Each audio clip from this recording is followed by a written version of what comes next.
Welcome to the Bitcoin Source, your ultimate destination for all things Bitcoin. I am your host, Daru, and today we have a very special guest on, Brandon Keys, the founder of Green Candle. I'm super excited to talk to this gentleman today about Bitcoin, his backstory, his journey. Welcome, Brandon. Thanks so much for having me, man. I'm excited to be here. Most definitely. So, Brandon, this is your first time here, and I definitely want my audience to kind of know a little bit about your background. Could you share a bit about your background as a D1 athlete and how you got influenced in your career as this epic financial Bitcoin savvy guy that you are?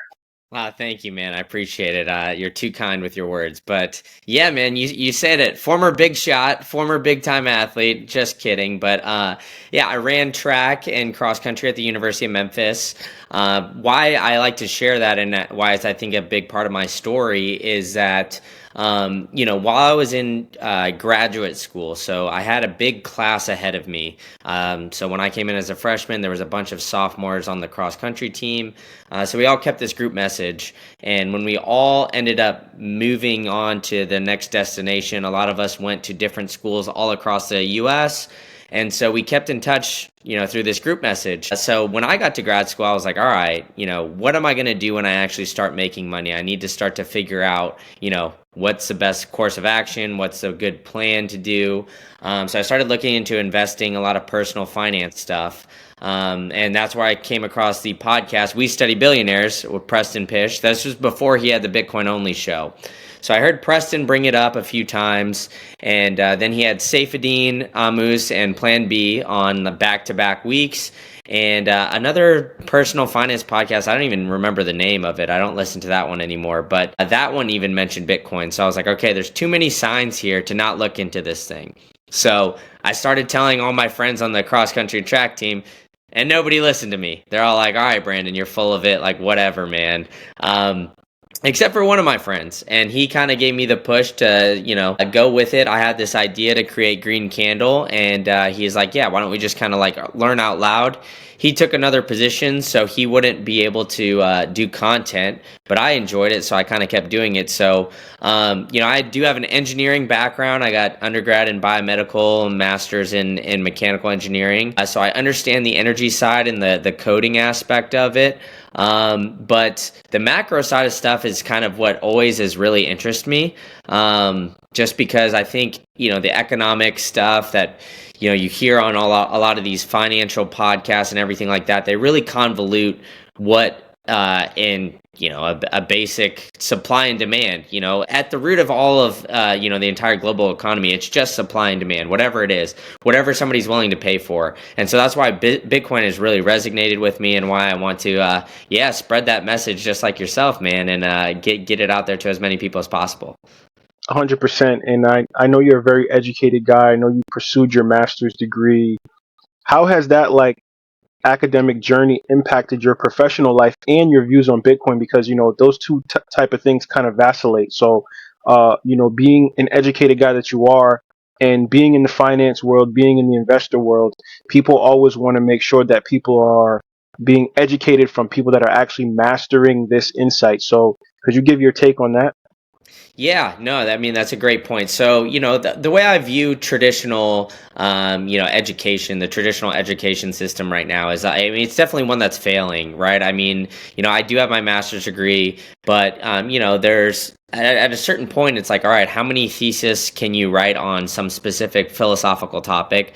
I did it more on engineering related stuff, so it's more applicable in like real life scenarios. But what I took mostly from the engineering degrees that I have is just like the process to think. They always kind of like give you like a step by step almost with going through the scientific method, but there's a portion in there you really have to think critically like what the problem is, and that's what a lot of my professors did throughout my time in my academic career, and I really took that aspect to heart. So really question everything, really try to determine what the problem is and kind of go from there. And so I think that's kind of helped me figure out Bitcoin and kind of get to that point, because I really questioned, why is the inflation target 2%? Why do we need to have inflation? So I think that's kind of my main takeaway. I think that the educational system what it's designed for is to basically get people to be good workers and good, people that to have good jobs and kind of transfer them into that world. So I think it would be a disservice to the students if traditional education didn't start focusing on Bitcoin, because I think that that's starting to turn. I went to Texas A&M for grad school. I know that they have programs there at A&M now talking about Bitcoin. A&M's a big oil and gas school too, so that's kind of I think the guys from Giga Energy are also Aggies as well. So so shout out to them. So I mean, I think like those worlds are really interconnected, and those are going to start to continue to connect. And I think whether it's coding, something like that, the open source nature of coding, like you don't really need to necessarily go to school for that. I think I think the as a guy who's trying to build a business over here, right? I think what I really look for is people really trying to put in the proof of work to show that they have the skills, not necessarily this piece of paper that says you went and partied for 4 years in some college town, So I think like that's going to be more important, and proving that you have those skills, especially in like a rougher economic time. Like sometimes people got to take the risk and do a little bit for free and kind of have like a leap of faith, hoping that something will turn out from it. So I think I guess this is a long-winded answer to say, like, the way that people are going to be looking at employees or potential employees is going to change a little bit. We're already seeing the tide kind of shift away from maybe the necessary, 4-year degree and all that kind of stuff. Obviously, there's your specialty professions like doctors and all that kind of stuff where you need it. But I think for the other stuff, you can definitely put in that proof of work yourself and become a good employee, or become an entrepreneur, whatever really your path is. So I think that's going to change, and I think like just the overall structure of school, I think it's going to be flipped on its head. So yeah. I mean, you're a D1 athlete, you graduate with a master's degree. The world is your oyster. You could do anything you want. I'm sure your parents are super proud. And then you just wake up one day and decide, you know what, I'm going to found an investment organization. So could you tell us about Green Candle, and, what gave you the crazy idea to come up with this company and try to push this to the world? Yeah, so I've kind of, the way I word Green Candle is almost like the barstool of finance. So what I've found is that a lot of the traditional stuff that I would be listening to, a lot of the things that I would be getting into, it was really confusing. And I was like, as I kind of alluded to at the beginning of this podcast, is like, it's really just simple supply and demand. A lot of these things, they like to convolute it. They like to use big words, a lot of jargon, sound a lot smarter than they really are. And I think that's kind of the sale to get people to manage your money for you, right? Is like, hey, at the end of the day, you don't really, all these financial advisors, what they do is just buy into the S&P 500 and just tell you not to sell. That's really all they do, and that all they're kind of there for, and charge their fee. So for me, I was like, okay, I can figure out, how to do this myself. Why don't I, kind of use my voice in a platform to potentially, help other people just who are curious to kind of learn about what they can do to help grow their wealth. So that was kind of my push, was just like, I'm going to learn out loud, track my journey, and I want to create content that more people can relate to. And, because I think initially financial content is very, I will say, intimidating. Maybe some Bitcoin content can be intimidating as well, because, they hear the code, they hear mining, nodes, all that kind of stuff. They're like, whoa, back up here, man. I don't want to get into all that stuff just now. Like, I just want to kind of know some simplicities and kind of break it down that way and how it can help.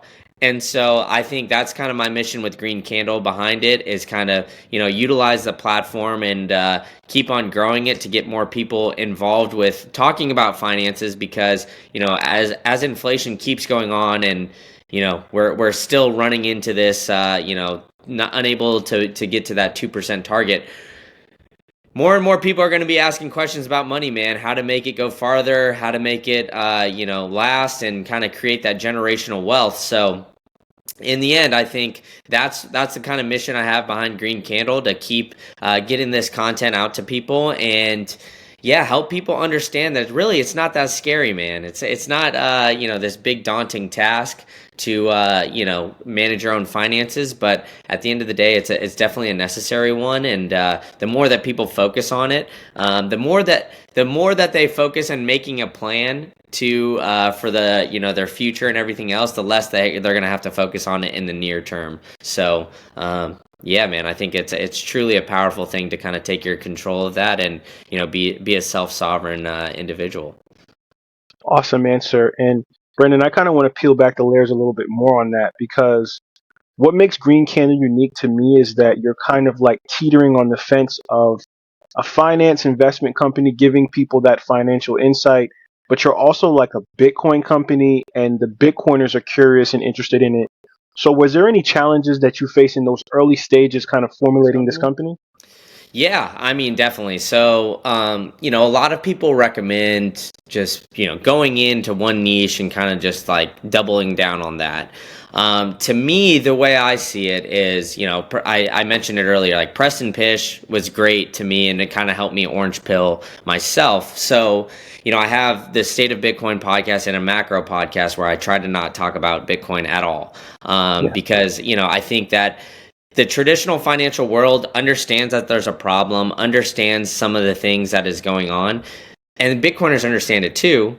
But the main difference is the Bitcoiners have the solution as being Bitcoin, and traditional finance doesn't have necessarily a consensus on what the solution might be. And so I think all the worlds are interconnected. So whether it's real estate, the stock market, Bitcoin, like all these things, energy markets, they're all interconnected, right? Because it's one global economy with everything kind of being circulated. So that's why I kind of like try to have a broader stroke with everything and try to orange pill people in the back door through that, because I didn't want Bitcoin in the name of the company. I wanted, just it to be Green Candle, so people would come in for, all right, I'm going to try to learn on something related to the stock market or real estate, and then hey, he's got some Bitcoin content too. I'm curious about it. I'll listen to it. Or maybe they hate listen to the Bitcoin content because, they hate Bitcoin so much. And then eventually they realize, well, maybe they were right. And they kind of, I'm that trusted voice from them. So that's where I kind of try to do it from is because I think a lot of Bitcoin content now, it's like people are going to listen to it if they're searching for Bitcoin content. So I kind of want to get that back door in there to bring people into the Bitcoin space that might not necessarily have gotten in or found it without, some other traditional financial podcast or learning about personal finance, something along those lines. Awesome. Brendan, when did you and how did you first become interested in Bitcoin? Like, what sparked your advocacy for it in the beginning? Yeah, so I was like I said, I was in grad school. I was kind of learning about traditional financial stuff, personal finance. I heard about Bitcoin, and at that time I was driving Uber to get some extra beer money for the weekend. So I would drive one night and then spend it all the next night at the bars in Northgate. So shout out to Northgate in College Station. But I wanted my money to go a little bit farther, right? So I mean, kind of like anybody else. So I looked into it. I found an article that says Dogecoin and Bitcoin are going up. At that time, I bought it on Robinhood, when you couldn't take it off, and I traded it, to be honest, because I was kind of like, all right, I don't have a lot of money. Maybe I can make it go a little bit farther, and I can figure it out. It's 24/7. I have classes during the day too, so I could do it whenever I want. So that's what I did. I started trading it a little bit for, a few months at a time. And then as I was trading it and kind of looking into it, I started listening to more podcasts and kind of, figuring more about Bitcoin. And that's when I realized, okay, like once I get my big boy job, it's Bitcoin, Bitcoin only. And I'm just going to keep buying it and buying it and buying it with every paycheck. So Nice, nice. I know I always love to hear people's inception stories of Bitcoin because they're always different and they're always unique. Did you see any parallels coming from being a D1 athlete? Did you see any parallels between your experiences as this athlete that had the world as his oyster and your journey with Bitcoin? Like, how did your discipline and strategy in the sports world translate into the Bitcoin investing world? yeah, I mean, that you nailed it right there. It's discipline, right? So, I mean, I ran cross country and track. So there's days that getting out there for a run just sucks, man. You just don't want to do it. I mean, everybody can say like, the motivational stuff, all that. Sometimes you just don't want to do it. Your body hurts, whatever. But the one thing that you do know is that it takes a long time to get into shape. So it takes months at a time. Cross country, I was cross country, indoor and outdoor track. So I was in season basically since I had to get there early in August and I'd leave late in June. And I was in season all year round. So, and even during the summer, you got to run and like train to kind of prep your body for, the fall cross country season. So, waking up every day and kind of going through that. I mean, I ran cross country and track all through middle school, high school. So every year, waking up in the blistering hot summers early in the morning to go for a run every single day, or 6 days a week or whatever it was, you got to do that. And that's the same thing with Bitcoin. It's like, all right, no matter what, some days might be good. Some days you might look at that price chart and your net worth goes up by 20%. Or some days you see the opposite, that net worth goes down by 20%, but you just got to believe in what you've learned and kind of trust in the process. And I think that was like kind of the biggest thing for me with Bitcoin. It's just kind of like DCAing in there, just watching everything and then realizing like, hey, I'm young, I've got time, having that long time preference. Because when I first started buying, I got my first big boy job in December 2018. So that was the time, you see Bitcoin kind of floating at 8 to 12K around there. And then, COVID broke out and it dipped to 4 and under. And so at that point, I just started working a job. I watched basically everything that I was working on and believing in get cut in half, maybe even by more. And that was like a kind of a true like breaking moment for me just personally, where I was like, okay, like I'm young, I've got time to make this up. If this is a mistake, I don't think it is. So why don't I just double down and start like really putting it on the table here, and then I'll figure it out from there. And that's what I did. So I'm very blessed I made that decision in that time. But, I could see some people doing it the other way, with that kind of aspect of things too. Because, it is intimidating, right? But you just, like, I think sports really teach you, like, through the ups and downs, you got to stay level-headed no matter where it is. Like, you got to keep those emotions even keel. You could be the highest high, you can win the Olympics, whatever, but you gotta come back like the next year. Somebody's going to be coming at you, even like months later, somebody's going to be coming at your neck trying to come for the crown, right? So you got to stay consistent and keep training until until that next race. And same thing with Bitcoin, you got to stay level-headed. When you see your net worth skyrocket, you can't always FOMO in, right? Because the next day it could be coming crashing down. So just having that consistency and that discipline, that I learned through sports, I think really has helped me, not only in Bitcoin, but just in like my personal life with Green Candle too, like just coming in, being consistent with everything, I think is a superpower that sports really taught me. 100%. And I've seen you on a few other podcasts, and you really talked about like your investment strategies. And I'm trying to not, make it where this is not financial advice. Of course, do your own research, people, because, they give Bitcoiners a hard time if things tank. This is a volatile market, but could you share some of your key investment strategies that you employ within your organization, particularly in the context of Bitcoin? Yeah, 100%. So, just personally, so I've got a couple rental properties. So whenever people come into town, I've got places for them to stay. I look at that as like a cash flow. You always need to have some sort of money coming in. So I have that. I have Green Candle. I still have a full-time job right now, unfortunately, but fingers crossed that it's ending by the end of this year. I've got, those 3 sources of income kind of coming in. And then, whatever I've got left over from all that, I buy Bitcoin right now. So whenever the money's coming in, whether that's a paycheck or whatever, I kind of DCA in. And then I have the real estate as well, kind of like appreciating on that. So the way I look at it, and everybody's different, right? It really depends on what you want to get out of life and what you want to do that. And I know you said the disclaimer, it's not financial advice. This is just kind of my plan. But the way I look at it is, being an entrepreneur is very volatile. Being an entrepreneur in a Bitcoin space can be even more volatile. So what can I do to get some consistent cash flow, utilize the, current system, and kind of get some rental property cash flow coming in with there. And then too, I'm trying to look at getting creative with that too, where, if I Airbnb a house out, I can replace the water heater with a Bitcoin miner maybe and get some Sats flow kind of coming in through there too. So I'm in talks to try to kind of get those things implemented. I think the technology is just about there, maybe not quite at like a full scale just yet, but I think those things are coming. So those are some things that I'm really looking at to try to see how to get more revenue, more Sats flow coming in. And it's just multiple streams of income always kind of helps, help rides those waves. Yeah, I think that's pretty smart. You could even do solar on your roof at the rental properties. There's just so many ways you can do to just make and mine more satoshis. But I know that you said that you had a podcast, and I have a podcast as well.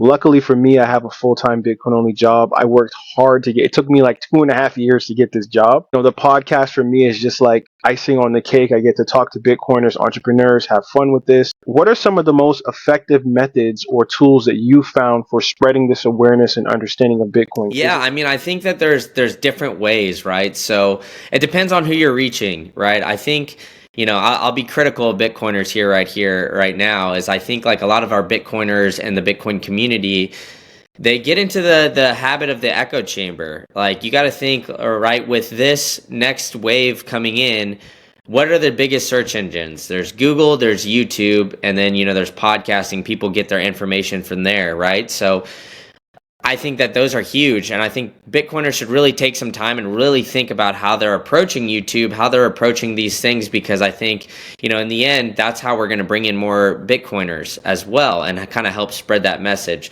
So I think it's through there. I think it's through platforms like everybody doesn't like the Instagrams, the TikToks and all that, because that's where the normies are. I mean, Noster's great, and I think like everything's going to move over to that eventually. But I think, in the short term, there's a lot of people that need to be orange pilled that are, on these different platforms. And we could be more effective with how we're, approaching them, because, this is how the scammers win, is if we let the scammers kind of go on these platforms and we just ignore them as Bitcoiners. Because if you go and search Bitcoin on YouTube right now, you'll find everybody saying, price is going up, it's ETH, Solana, Bitcoin, like all that kind of stuff, opposed to just Bitcoin only content.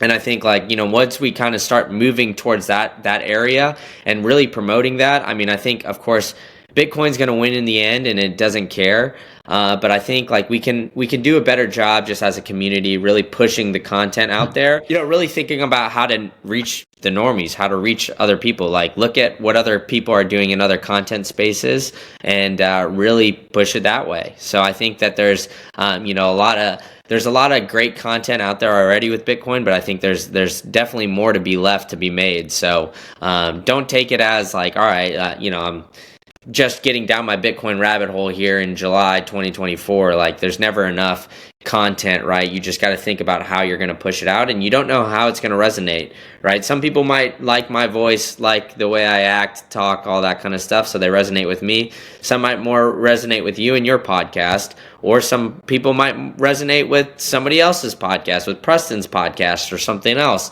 and that's kind of how they do it. So, you never know what somebody's going to really relate to and kind of get to it with that. So I think the distribution methods should be really, really thought out, because, you take time, you take hours of your day, you edit this a little bit, I'm sure. And, through all that, why not just add a little bit more and do it to the best of, best of your ability and the best distribution method that you can come up with. So I think that's super important. I think as the Bitcoin community as a whole, we need to really buckle down and start to think about that a lot. Yeah, I think that is sound, awesome advice, Brandon.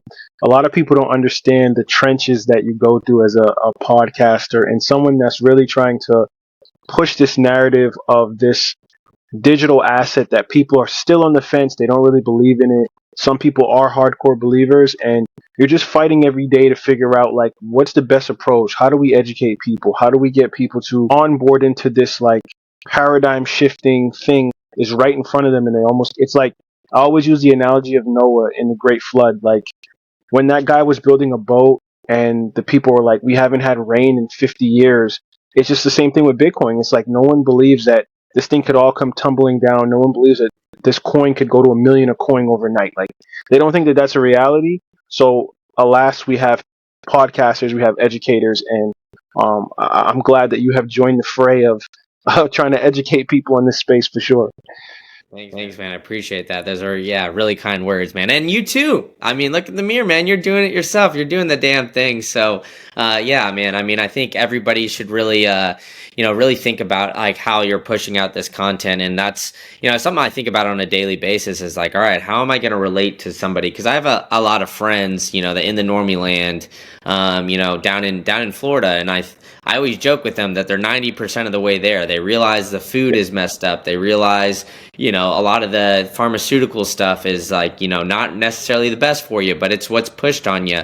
And so they don't really realize like it's the money that has allowed all this corruption to kind of, come about. And so they're looking for a solution, and I try to hint at them to Bitcoin, but I'm letting them come to me a little bit more. So, and not be as brash and kind of try to approach it in that sense. And I think, I think I'm going to get them all eventually. So I think they're all coming, and I think that there's a lot of Bitcoiners out there that are Bitcoiners, but they just don't know it yet. And I want to talk about like the future of Bitcoin, and a lot of people are always like weirded out by this, but you just can't deny the political aspect, the climate that we're in. Biden just recently stepped down. Trump was almost assassinated the other day.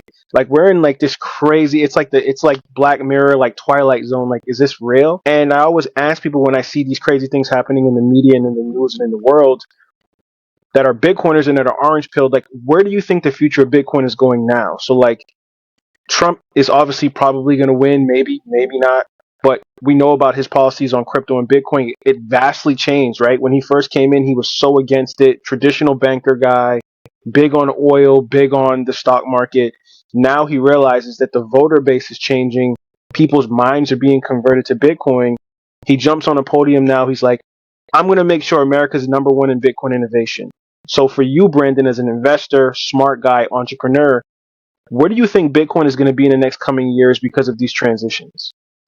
Yeah, and I don't think it could be understated how big Trump getting into Bitcoin is. Like he's speaking at Yeah. the Bitcoin conference. I'm here in Nashville. He's speaking in a week. We've even got RFK Jr. He's another political candidate. We've got Yep. Vivek Ramaswamy speaking. Edward Snowden. I always joke and I throw my hat in the ring there too. Me too. Speaking with all these guys, but I'm always kidding. But I think the one thing about Trump that I think a lot of people kind of overlook is that during his last presidency and like when he was talking about Bitcoin, he would say he didn't like Bitcoin because he looks at it as an attack on the US dollar. Now, from an American perspective, I like it when a president is saying that because I see two paths of getting to a complete Bitcoin standard. I see one path where we get presidents and people in office who just absolutely don't care about, the country and the longevity of the United States. They keep printing so they can stay in power, make donors happy, make the rich get richer, the poor get poorer, keep that wealth struggle in that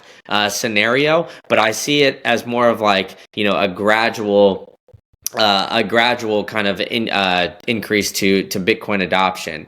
Now, that's where I think that we're going. I'm hoping that we're going that. I think Trump's pick for the vice president of JD Vance was a huge shout to everybody in the Bitcoin community and crypto, I guess, to a lesser extent. So I think, his policies on there, he realizes two things. I think Trump's very smart businessman and guy that can lead the country out of the other options that we got, probably in the best path. And I think he sees Bitcoin as like almost like new tech, right? Like we saw the tech boom that happened in Silicon Valley. What happened? Why are we seeing entrepreneurs and everything kind of move out to other places? Trump wants the US to always be that entrepreneurial capital of the world, and I think that's why he's going to start accepting Bitcoin, start making it more advantageous to create Bitcoin type of companies here. And I think it's just going to be overall positive because of the resources that we have in the United States are, different than anywhere else. And I think we really have that entrepreneurial spirit, just, the American dream. I think it's been kind of dying here lately, like, housing affordability and everything else has been going down dramatically. But I think, at the end of the day, everybody wants that American dream, man. If Trump can bring it back, I think that's just going to be nothing but positives here. So I think it's going to be interesting, and the next 3 to 4 months is going to be interesting to see how this all plays out now with Biden dropping out. But things are looking good on the Trump side of things, I guess. If but yeah, I think the Democratic Party is realizing too that they're going to have to make some sort of competitive stance with Trump. So if anything, it's another touch point, right? I mean, we had the ETFs launch this year. We have presidential candidates talking about Bitcoin. I mean, a lot of stuff is happening in the Bitcoin space, and we're like 15 years into Bitcoin's existence, basically. Yeah. So, I mean, it's absolutely insane. So, to think that we've gone this far in this journey of the Bitcoin space, but I think in the next 5 to 10 years, I wouldn't be surprised if we have some sort of fiat currency kind of starting to be backed by Bitcoin, and that'll be kind of like the trajectory I see. I don't know if this will necessarily happen here at the Bitcoin conference. I know there's rumors that Trump's gonna announce that, but the fact that he's coming here in general and is going to make some sort of announcement that has to do with Bitcoin and the United States, I think is monumental and cannot be understated. 100%, man. That was such powerful words there, Brandon. And not to be political, but I think he should have chose Vivek as VP. But I still have hope for Vivek. Hopefully, he'll be like Secretary of State. As far as Bitcoin goes, crypto goes, he's a millennial. He understands it. I mean, JD Vance understands it too. Of course, he holds it on his investments. So I'm definitely happy with the way that the political sphere is going as far as Bitcoin goes, and we'll see what happens, man. It's going to be a wild ride. The Democrats aren't done, and they're definitely going to, you never know. RFK, he kind of like moved away from that side. He's kind of like in the Green Party in a sense, but I like RFK too. He has really good insight on Bitcoin. So it's going to be very interesting in the next few months to hear people kind of pitching how they want to formulate and make Bitcoin a part of the American dream. So I'm all for that for sure.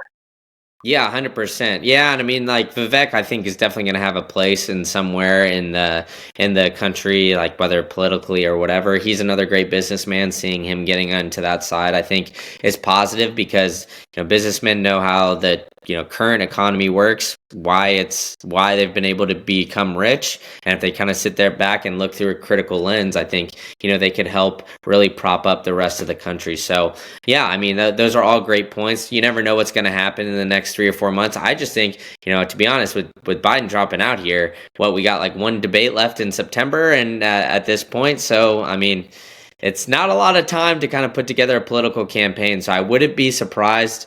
I would be very surprised if they, have another nominee outside of Kamala Harris, because, all the money that everybody donated to Biden's campaign can't go to anybody else outside of Kamala Harris. So Yeah. that would mean a lot of money just kind of left in, wherever, in no man's land. So I think, at the end of the day, they're gonna do that. And I don't know, man. If Trump doesn't win this one, I don't even know what I'm going to be able to think at this point. I don't know if I'll be able to trust another election the way things are going.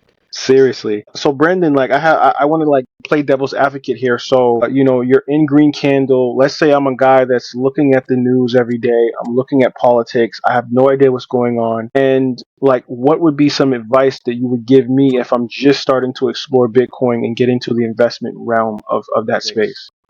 Yeah, so I mean, I would look at, I always like, it depends on like the person, right? So I mean, like I kind of word it to based on my audience. So the example I like to use a lot is real estate, right? So, you look at, like, I'm sitting here in Nashville. It's a great Airbnb that I'm in, but I'm sure that the price of this Airbnb has doubled. Like the overall home value has doubled in the past like 3 or 4 years. Now, why is that, right? I mean, we got the TV back here, we've got beds in there, we've got, showers, we've got appliances, wood floors, all that stuff. All of it depreciates. All of it you're going to have to replace eventually. But your house value skyrockets and continues to go up way more than the depreciation of every appliance that you have in the household. Now, why is that? A lot of people use the arguments land, right? But all right, in Nashville, like, has your salary basically doubled because of where you lived and the opportunities? No, probably not. Like, people have just kind of been accustomed to that sort of thinking, the scarce asset aspect of it. But in reality, land isn't necessarily super scarce in the US. Like if we wanted to, if there was remote jobs and there was more places that were desirable to live, we could keep expanding out. And we'd have plenty of room for people to keep having acres of land if they wanted to, or live in big cities if they wanted to. So I use that example a lot. Another one I use kind of is like just, the fixed supply. I think it's very difficult for the human mind to comprehend scarcity just in general, because we've never had to deal with that in anything, right? Whether it's money, the only thing that we have to deal with on a day-to-day basis that, we take very hard is death. To be honest, it's just like how much time you have on this planet. That's the only thing that we kind of comprehend. But even then, people kind of take advantage of that and think that, every day is going to keep coming, and then they'll be like, where did the time go kind of thing, right? So, long story short, I always kind of use a real estate example or say look, the amount of the US dollar has gone up by 60%. The supply of the US dollar has gone up by 60% since 2020. Now, 60% of the money supply in 4 years is absolutely insane. And Bitcoin has a fixed supply. We know what is coming out. Human error makes inflation very bad, and we haven't been able to get that under wraps. Now, what Bitcoin does is it takes the human error out of it, and it just has like a programmable code that can't be manipulated or changed in order to kind of keep pumping out that Bitcoin. And I think that aspect of things would make things more advantageous. It is harder to do that, but I think the biggest driver, to be honest, is going to be number go up. That's when most people are going to start to come in. Even now, the Google search terms for Bitcoin are pretty low. I think once we hit that 100K mark is probably somewhere where we're going to get a lot of people asking a lot more of those questions. But to be honest, I kind of stop orange pilling people. I just people know that I have this podcast and whatever, and if they want to ask some questions about it, I always let them come to me. But I always drive the conversation by asking more questions, try to figure out where they're at, and then meet them where they're at and try to get them to think. Asking questions like, what is money? Why does there need to be this 2% inflation target? Why do they do all these things? And a lot of times they'll just say either they don't know, or just because that's how it's always been, and so then maybe it's on them to start to really think about, the answers to these questions and kind of go from there. Awesome answer. And this is the last question for you, Brandon. How has your philosophy towards risk, innovation, and resilience evolved over time with Bitcoin? Of course, you just mentioned to someone that's coming in that's new, those are your approaches. But what about your own personal philosophy in Bitcoin? Yeah, so at first I would say I was more risky by kind of it's interesting because I'm speaking on a panel that's called Risk On, Risk Off, here in the next on Saturday. So we're recording this on Monday. So that aspect is always kind of interests me, because at first, you look at things like Tesla, like Apple, like all these tech stocks, right? And you don't see them as risky, but they're considered risk-on assets because of, they're technology companies, and technology by nature can be very volatile. Well, I viewed Bitcoin and I saw that as very risky when I first started doing it, and I was checking the price every single day. Every time I bought, did it go up by a couple percent? Did it go down? Whatever. Then you get kind of numb to it. And then you realize hey, if I could actually save in this, Bitcoin's going to go up forever. So nobody's ever lost money by holding Bitcoin for over 5 years. Michael Saylor always likes to say that. And I do too, because I think, at the end of the day, if you can hold it, why would you save money in the bank? Your money isn't safe in the bank. It's not your money in the bank. It's just numbers on the screen. So if you could save it in Bitcoin, you're going to end up with more money in 5 years with fiat terms. But what's really volatile is the underlying currency that Bitcoin is priced in, which is the dollar for majority of people. So, Long story short, that's kind of the way I viewed it. Was originally I saw Bitcoin as very risky because I was still in that fiat mindset, but it's kind of flipped its script on me where it's made me realize like it's really the volatility of the underlying currency, the underlying exchange rate of Bitcoin to the dollar. And that's kind of where we're going, is making that viewed as less risky, I think, is like kind of the shift. And I brought up the ETFs briefly, but I think that's another touch point where people are going to start looking into Bitcoin a little bit more and kind of realize that Bitcoin isn't a risky asset to hold. It's the only asset to hold. It's like, the best, alternative to the dollar, and it's the best savings technology on the planet that's ever been created. And I think that that's something that's truly powerful, and that's where people are going to view it as more of something safe opposed to something that's risky, because that's where I've gotten. Because savings technology, right? Before, you would think I put my money in a high yield savings account in the bank and get 2 to 4% or whatever it is. But now it's like, all right, well, I could save it in Bitcoin and just set it and forget it, DCA in, and it's not risky. I don't have to worry about it. I know where my Bitcoin is stored. I don't have to worry about counterparty risk. I don't have to worry about somebody else like not allowing me to withdraw all my money at a certain point in time. There's just so many benefits to it. So I think at the end of the day, that is how I've transformed my thinking. Is that at first I viewed it as very risky, the volatility and whatnot, but once you realize one Bitcoin is only equal to one Bitcoin, you kind of get into that mode of, hey, it's not necessarily risky, it's actually the right thing to do, and it's the least risky thing you can do. Love it, man. This has been one of those legendary conversations in my book, Brendan. So I thank you so much for your intelligence, your experience, your insight. I hope a lot of people got value or will get value out of this conversation today. Thank you, Brendan, for your insight and your experiences with us. To my audience, if you found this conversation as fascinating as I did, please do not forget to like this video and subscribe to the Bitcoin Source, a Bitcoin conversation. Also, do not forget to hit that notification bell. I know this sounds like a real rundown, lined verbiage kind of thing, but this is super important for the algorithm because like I told Brandon, it is so important for people to learn about Bitcoin, get this information out there. It's going to help us in the future. So if you don't want to miss out on any of these future talks with leading minds in the Bitcoin space, such as Brendan Keys here, please join us, and we look forward to talking to you guys and gals in a further conversation. Thank you, Brendan. Yeah, thank you so much. And yeah, everybody smash that subscribe button, smash the like button, help out my guy over here, and yeah, help spreading the word of Bitcoin, dude. Thank you so much for having me. I really appreciate it. Thank you. Have a good one, Brendan.